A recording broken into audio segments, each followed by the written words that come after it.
திருச்சிற்றம்பலம். மெய்யன்பர்களே, கடந்த பதிவில் அற்புத திருவந்தாதியின் 17ஆம் திருப்பாடலில் 3 வகை மனிதர்களுக்கு இறைவன் காட்சி தந்த இயல்பை சொன்ன காரைக்கால் அம்மையார் இன்றைய சிந்தனைக்குரிய அற்புத திருவந்தாதியின் 18ஆம் திருப்பாடலில் இறைவனுடைய பொது இயல்பையும் சிறப்பு இயல்பையும் நமக்கு எடுத்துச் சொல்ல வருகிறார். அந்த பாடலை கேட்போமா? அரண் என்கோ, நான்முகன் என்கோ, அரிய பரன் என்கோ, பண்புணர மாட்டேன், முரணழிய தானவனை பாதத் தனிவிரலால் செற்றானை, யானவனை எம்மானை இன்று. இந்த பாடலில் இறைவனுக்கு எப்படி நயமாக ஒரு அடைமொழி அடைத்து தந்திருக்கிறார் காரைக்கால் அம்மையார் என பார்க்கலாமா?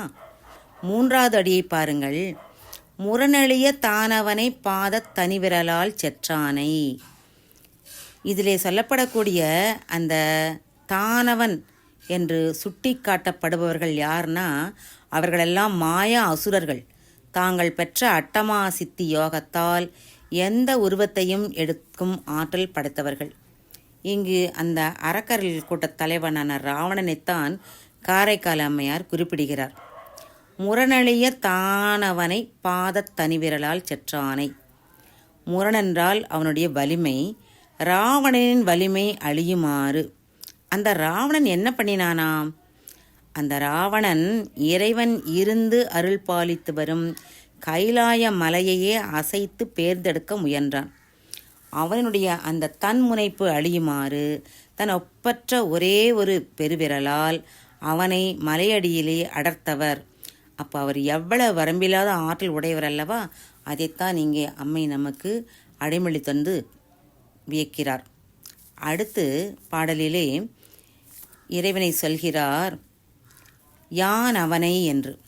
இந்த சொல்லை கேட்கும்போது நமக்கு சுந்தர பெருமான் திரு அதிகை வீரட்டான தலத்திலே பாடிய தம்மானை அறியாத சாதியர் வளரோ என தொடங்கும் பாடலிலே, அந்த பதிகத்திலே இந்த 4வது பாடலிலே சொல்லுவார், நாற்றானத்து ஒருவனை நானாய பரனை நல்லாற்று நம்பியே என்று. அந்த நானாய பரனை என்பது என்ன பொருள் என்றால், இறைவன் தான் வேறு நான் வேறு என்ற தன்மை இல்லாதபடி என்னோடு உடனாக நிற்பவன் என்று அம்மை சொல்கிறார். அப்படி அத்துவிதமாக இறைவன் காரைக்கால் அம்மையார் தன்னோடு இருப்பதை, தன்னோடு மட்டுமல்லாமல் அந்த உயிரோடு இருப்பதையே அந்த தொடரலை குறிக்கிறார், யான் அவனை என்று.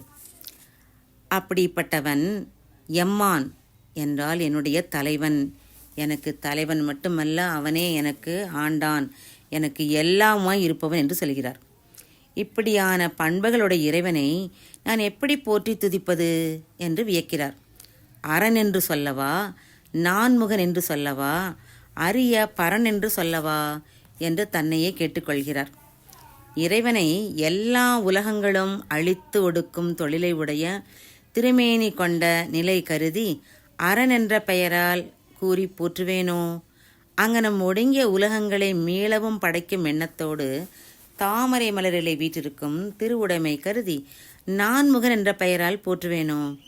இங்கு நம் உலகங்களை குறித்த கால எல்லை வர நிலைபெறச் செய்து காக்கும் தொழில் பூண்டு அலைகடல் நடுவே அரிதுயில் அமர் திருவுரு உடைமை கருதி அரி என்னும் பெயருடைய பரன் என்று போற்றுவேனோ?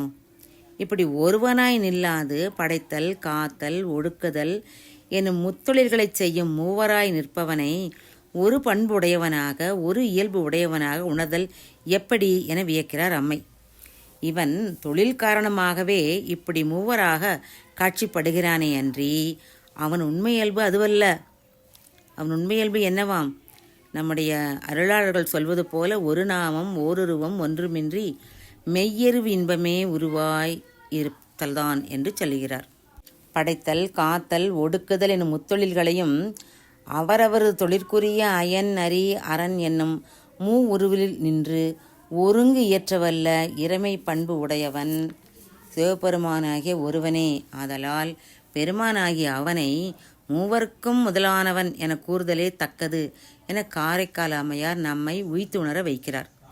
இப்படி சிவன் முத்தொழில் கருதி மூவர் உருவாக விளங்கும் திறத்தினை சம்பந்த பெருமானும் தன்னுடைய தோணிபுர தல பதிக பாடலிலே முதல் 3 பாடல்களிலே அருமையாக காட்டியிருப்பார்.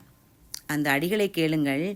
பவமலி தொழிலது நினைவோடு பதுமலர் மருவிய சிவன் என பிரம்மனை அதிர்ட்டித்து படைத்தல் தொழிலை செய்ததையும், உலகுகள் நிலை பெறு வகை நினைவோடு மிகும் அலைக்கடல் நடு அரிதுயிலமர் அறிவுரு இயல் பரன் என திருமாலை அதிர்ட்டித்து காத்தலை செய்வதையும், முழுவதும் அழிவகை நினைவோடு முதலுரு இயல் பரன் என ருத்ரனை அதிர்ட்டித்து அழித்தல் தொழில் செய்ததையும் அந்த பாடலில் நாம் காணலாம். அருணகிரிநாத பெருமானும் தம் பழமுதிர்ச்சோலை திருப்புகழிலே சொல்கிறார், எழுத்துக்களுள் அகரம் முதலில் நிற்பது போல எப்பொருள்களுக்கும் முதன்மையாகி எல்லாவற்றிற்கும் தலைவனாகி எல்லாரினும் மேம்பட்டவனாகிய இறைவன் அயனெனும் படைப்பவனாகி மாலெனும் காப்பவனாகி ருத்ரன் எனும் அழிப்பவனாகி அந்த மூவருக்கும் மேலான பொருளாக நிற்பவன் என அருளியிருப்பார். அது எந்த பாடல் தெரியுமா? அகரமுமாகி அதிபனுமாகி அதிகமுமாகி அகமாகி அயனனவாகி அரியனவாகி அரணனவாகி அவர் மேலாய். இப்படி ஒருவனாய் நில்லாது மூவராய் நிற்பவர் ஒரு பண்புடையவனாக உணர்தல் எங்கனம் என அம்மை வியக்கிறார் அல்லவா. இப்படி ஒருவன் மூவராய் நிற்பது கூடுமா? கூடாது இல்லையா? அதனால் இந்த மூன்றும் ஓரொரு காரணம் பற்றி கொண்ட கோலமேயாக அவனது உண்மை இயல்பு வேறு என்பதே இங்கு சொல்லப்படக்கூடிய கருத்து.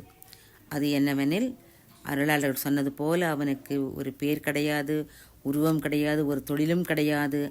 ஆனால் அவன் சச்சிதானந்த பெருமானாக இருப்பான் என்பதையே இந்த பாடல் மூலம் காரைக்கால் அம்மையார் இறைவனுடைய இயல்பை நமக்கு உணர்த்தி அருளுகிறார். திருச்சிற்றம்பலம்.